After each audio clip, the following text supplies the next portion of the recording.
Looking out of my kitchen window. This morning, I stood at the kitchen window with a cup of tea in my hand, looking at the wind through the trees as it blowed. The branches bent, but they did not break. And as I stood there, a question settled deep in my spirit. What do you do when you realize that the person who has mishandled you the most is you? Okay? What do you do when you realize that? Now, before you close the page, switch to some other channel and become defensive. Before your mind starts making a list of everyone who hurt you, offended you, disrespect you. Okay? Let's just stay with the question. What do you do when you realize the person who has mishandled you the most is you? Because this conversation is not about dismissing what others have done. Yes, people did betray you. People did neglect you. They did abuse your trust. Some people did leave scars that are still hurting today. That's real. That pain deserves to be acknowledged, and we do. But there comes a moment, a very painful moment, a moment that is sacred and is life-changing. When you stop pointing the fingers outward and slowly turn your hand towards your own heart and you whisper, I mishandled myself. I mishandled me. That sentence may be one of the hardest confessions a person could ever make. Not because it's not true, but because it makes you pause and it makes you stop. What does it mean to mishandle something? Well, if we look up a definition, you know I'm a definition girl. To mishandle something is to treat something carelessly, improperly, or without care that's necessary to protect its value. Think about that again. I'm going to say it again. To mishandle something is to treat something carelessly, improperly, or without care necessary to protect its value. If someone handed you a priceless crystal vase and you carried it carelessly, bumped it against the wall, left it outside in the freezing cold, or tossed it in the backseat of the car, you will immediately say, oh, I broke it, it's destroyed. Now imagine that priceless object is you. Because you're more priceless than a vase. You're more priceless than a magnificent car, a magnificent house. You are. How many years have you carried yourself carelessly? How many times have you ignored your own worth? How many opportunities did you hand over because we believe someone else's opinion was more important or valuable than ours? How often have we left our hearts exposed to people who repeatedly showed us they could not hold our hearts with care? Now listen, Most of us do not wake up one morning and decide, today I'm going to neglect myself. It happens slowly, quietly, one compromise at a time, one action at a time, one decision at a time. Sometimes we stay too long. We remain in relationships that constantly drain us because we hope that person will become who they repeatedly showed us that they're not that person. We confuse our waiting with loyalty. Loyalty to who and what, but not no loyalty to ourselves. We silence our own mind and our own thoughts when they tell us that it's time to move on. We abandon our own voice. Someone asked us what we want. We answer with something we think somebody else have showed value to. And after years of doing this, we no longer know how to answer from our true self. We even apologize for existing. Think about that. We apologize for existing. We apologizing for needing help. We apologize for needing rest. We apologizing for needing care. We apologizing for crying, for setting boundaries. We even apologize for saying no when we know that's the only answer. We ignore what our bodies are trying to tell us when our stomach hurts or our head hurts, when our blood pressure rises and our anxiety increases.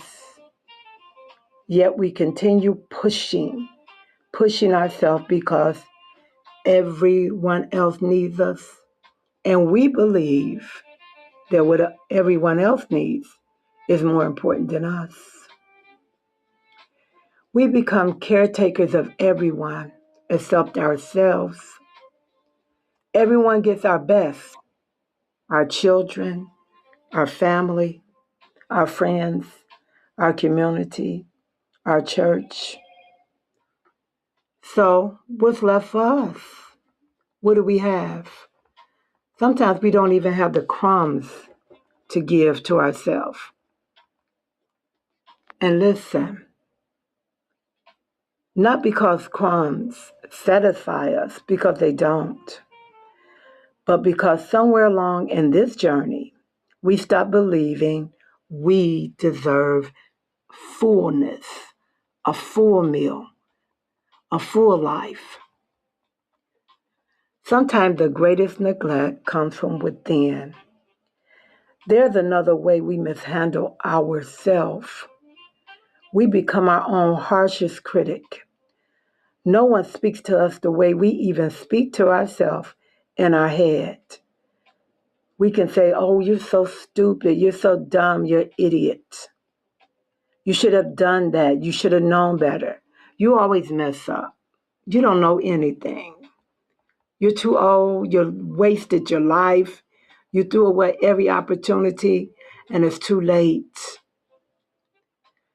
Imagine saying those words to a friend, or to a daughter or a son, or even your partner. You would never. Yet many of us repeat those sentences every day to ourselves in our minds. And scientists have a word for it. And I'm into science. I'm into facts. Scientists says that this is called self-neglect and self-abandonment. It's sometimes a maladaptive coping. Research shows that people have experienced chronic rejection, okay, childhood trauma, abuse, or years of emotional neglect. Often learn how to disconnect from your own needs. Did you hear that? Instead of asking, what do I need? They become Experts are asking, what does everyone else need? Because you have self-rejected yourself so long. Over time, you live your life according to what other people need, what other people say is right. You have been influenced. Do you know in the part of the brain, the amygdala, I may be pronouncing it wrong, becomes highly alert to danger, while long-standing patterns in the brain make self-sacrifice and people-pleasing feel familiar and even comfortable, even when it's harmful. These new patterns can be formed, repeated acts of healthy boundaries and self compassion and truthful thinking gradually is erased. In other words, it can be inside of your brain that it becomes part of who you are. Even a healthy decision you are making can turn into a negative decision. And also, denial is easy. The truth is, it feels safe. If someone else is the problem, I can change that because I don't have to be around them. If someone else broke me, then I never have to examine how I continue to break myself. Denial protects us from temporary pain. Truth leads us towards lasting freedom.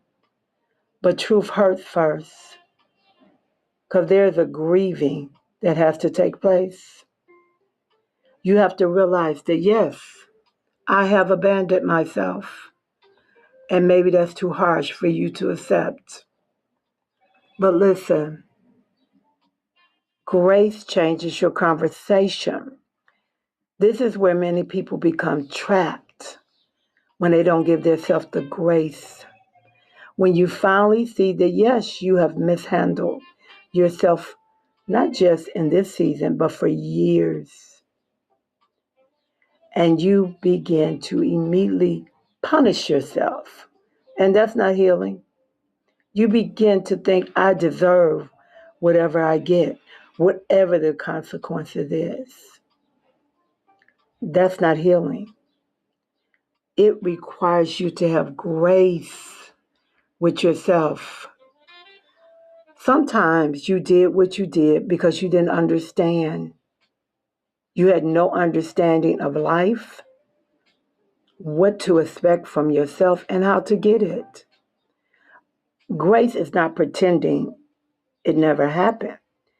Grace is giving yourself permission to become someone different because you know better and you want better.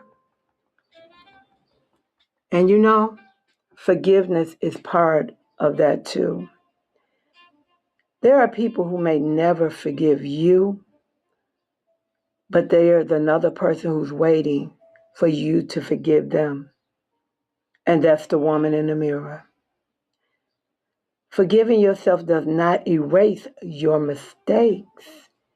It releases you from living inside of those mistakes forever, for defining your whole life after those mistakes.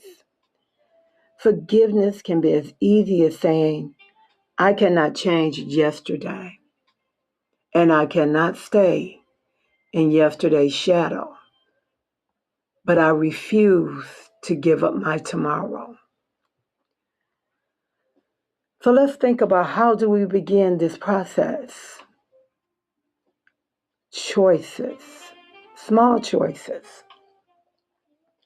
Tell yourself the truth without excuse, without shame, without judgment.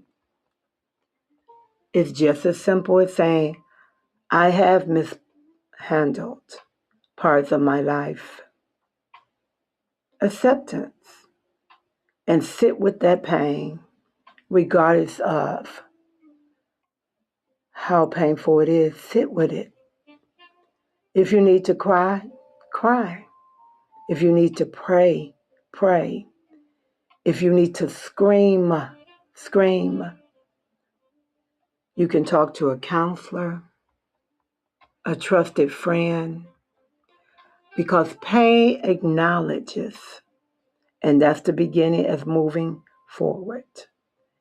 Because pain is buried so deep sometimes that we have to dig it up and then begin to identify your patterns. Be aware of what you're doing, when you do it, and ask yourself, where do I keep abandoning myself? What relationships leave me smaller instead of stronger? What beliefs about myself are no longer true? And if they are true, I can change them. And what am I afraid would happen if I choose me? Look at your patterns and identify. And practice the grace that you would give a loved one every day. Speak to yourself the way your Creator spoke to you. Speak with truth, correction, mercy, and hope. It's a process. And choose one act of self honoring every single day. Make a promise to yourself and keep it. It can be rest, it can be saying no, eating healthier, going for a walk, going to dance, enjoying the movie, relaxing. Allow yourself to celebrate your victories. One promise a day helps you to rebuild. And as I stand here reflecting at the kitchen window and watching the trees, we had a major storm here in the Midwest. I'm in Detroit, and we had a major storm. And some trees came up, some branches was damaged, and they carry scars. But the trees that stood, even after the branches fell or were damaged, they still have leaves. They're still reaching up to the light, and their roots are still going deep, and they're still growing. And maybe that's us. Maybe we have spent years blaming every storm that came in our life while overlooking the ways we continue to grow. Maybe we're overlooking, yes, I have had storms, but I still am growing and I'm still reaching. Today can be different, not because suddenly it becomes easier, not because everyone finally apologizes or become the people you need them to be. Oh no. Not because every wound disappears and every hurt evaporates. No. It's because today we decide to handle ourselves differently.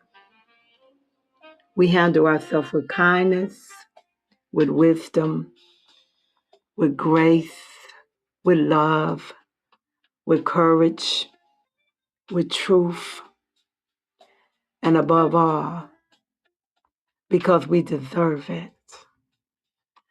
Because the window is our reflection point. And this woman standing in this window, she is valuable. She is not disposable. She is not forgotten. And she is not beyond repair. She simply needed to be reminded how to care for herself. And perhaps that woman standing in the window who realized that is you. You deserve it. So as we continue to stand at the window, but as we prepare to embrace this wisdom, remember and ask yourself, where have I been abandoning myself? What truth that I've been avoiding because denial felt easier? And what part of my life deserves more care from me? And what do I need to forgive myself for and not walk in fear? And what is the promise I can keep to myself this week? Because sometimes healing does not begin when someone else changes. Sometimes healing begins the moment we decide that we will no longer mishandle the life that God entrusted us with. This is a journey we are in, and this part is just for you. I see you next time as we look out the kitchen window.